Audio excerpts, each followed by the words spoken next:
Eh bien, on attaque le chapitre 2 de Violence et religion. Alors le terme religion est au final extrêmement flou parce qu'il définit des paquets de croyances qui correspondent quand même à des systèmes qui sont souvent très différents. Dans la plupart des cas, les religions modernes comportent un dieu avec des dieux secondaires, des démons aussi, des anges, tout un panthéon en fait, même chez les monothéistes, tout un panthéon de dieux principaux, saints, martyrs, prophètes, etc. Plus l'enfer et ses valets. Donc on a des dieux qui sont toujours personnifiés, hein. Ce sont des dieux qui sont humanoïdes. On a le concept de vie après la mort, mais qui est souvent assez précis parce que pour les gentils, il y a le paradis, pour les mauvais, il y a l'enfer. Donc ça nous amène à la troisième notion qu'on retrouve dans les monothéismes et puis pas mal de religions modernes, c'est la notion de morale. Une morale qui est une morale apprise, c'est pas forcément la morale naturelle du bon sauvage.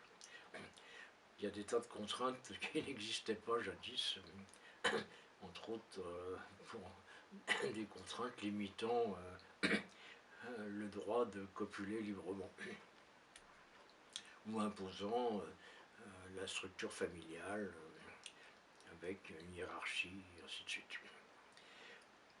Alors, est-ce que ça a toujours été le cas? Rappel, si on remonte très loin dans le temps, la réponse c'est on ne sait pas grand-chose sur les religions d'un lointain passé. Tout commence avec des rituels d'inhumation il y a 100 000 ans, peut-être un peu plus.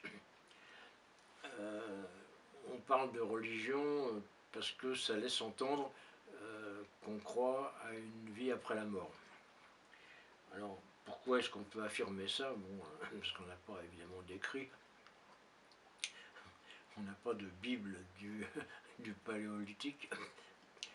Mais quand on retrouve un squelette fossilisé avec des traces attestant du fait qu'on a mis de la nourriture, qu'on a mis des armes, qu'on a mis des outils, ça suppose que les gens qui ont enterré le défunt pensaient que le défunt aurait besoin de ses armes et de ses outils après la mort. Donc qu'il existe, peut-être pas un paradis, mais une sorte de mode de survie post-mortem. Donc, quelles sont les croyances qui en découlent naturellement, qu'on retrouve évidemment aujourd'hui? C'est le culte des mânes, des ancêtres. Ça peut être aussi la croyance aux démons, aux fantômes, aux âmes perdues qui vont soit vous aider, soit vous pourrir la vie. Alors, est-ce que tout ça existait déjà il y a 100 000 ans? C'est tout à fait possible. Sinon, quand on se réfère aux religions primitives contemporaines, on s'aperçoit que les dieux sont assez peu personnalisés. C'est-à-dire que on a plutôt des élémentaux. Alors les élémentaux, c'est par exemple l'esprit de la forêt, l'esprit de la mer, l'âme des marais, et ainsi de suite. Donc ce sont des entités très abstraites, c'est pas une personne, c'est plutôt une sorte d'âme d'un élément d'environnement. Et puis on retrouve là,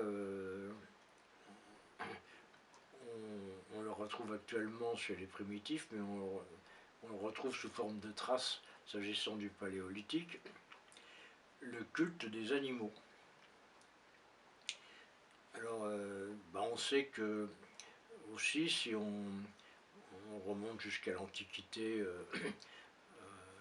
par exemple égyptienne ou gréco-romaine, on retrouve des dieux animaux, ou mi-hommes, mi-animaux. Initialement, ils sont animaux, puis peu à peu, ils s'humanisent. Mais surtout, on est de plus en plus persuadé que les représentations d'animaux qu'on trouve dans les grottes ornées, donc je parle des peintures pariétales, ces peintures représentent des animaux qui ne sont pas les animaux qu'on chassait, donc on pourrait supposer qu'il s'agissait de divinités ou de sortes de divinités. Donc pas grand chose à voir avec Jésus-Christ. Quant à la morale, est-ce qu'il y avait des prescriptions morales chez nos ancêtres du Paléolithique, des prescriptions morales en lien direct avec la religion? Eh bien, peut-être pas. Peut-être juste un devoir de respecter la nature. Ça, on le retrouve dans les religions primitives à la Raoni. Il ne faut pas abîmer la nature, en effet. Mais est-ce qu'on avait jadis une morale qui, par exemple,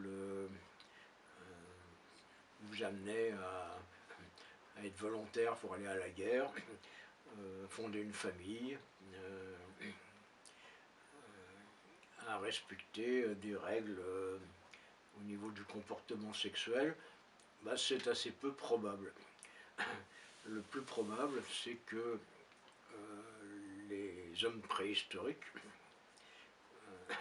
ou pré-sédentarisation, donc les hommes du Paléolithique, respectaient plutôt une morale naturelle innée, exactement comme les singes. Les singes ont des règles innées. Bon, ces règles ne sont pas les mêmes selon l'espèce de singe. Hein.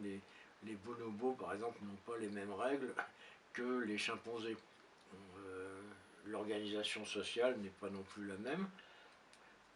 Les relations entre les individus ne sont pas les mêmes, et les devoirs moraux instinctifs, innés, ne sont pas les mêmes.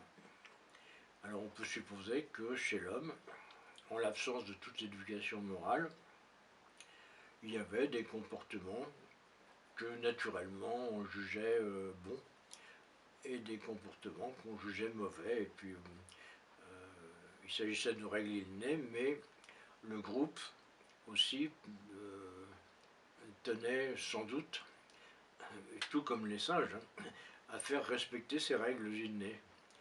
Si, par exemple, dans une tribu de singes, si l'un des singes s'approprie toute la nourriture, il va se faire casser la tête par les autres. Ça, c'est un exemple de morale innée qui est renforcé par la pression du milieu. Donc, est-ce que le chaman,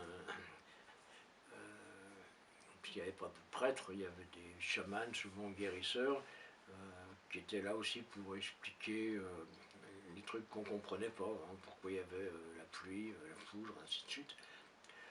Est-ce que ce chaman enseignait une morale comme on l'entend aujourd'hui? Eh bien, sûrement pas. Donc ces religions n'avaient pas grand-chose à voir avec les religions d'aujourd'hui. De même qu'on peut poser l'idée, bon, on en parlera au chapitre suivant, on peut supposer que les relations entre les individus étaient totalement différentes de ce qu'elles sont aujourd'hui, et sans doute beaucoup plus apaisées qu'elles ne le sont dans une société capitaliste, concurrentielle, agressive, où chacun essaie de marcher sur la gueule de l'autre. C'est-à-dire dans le monde inégalitaire dans lequel on vit. Donc ça fera l'objet du prochain chapitre. Yo yo.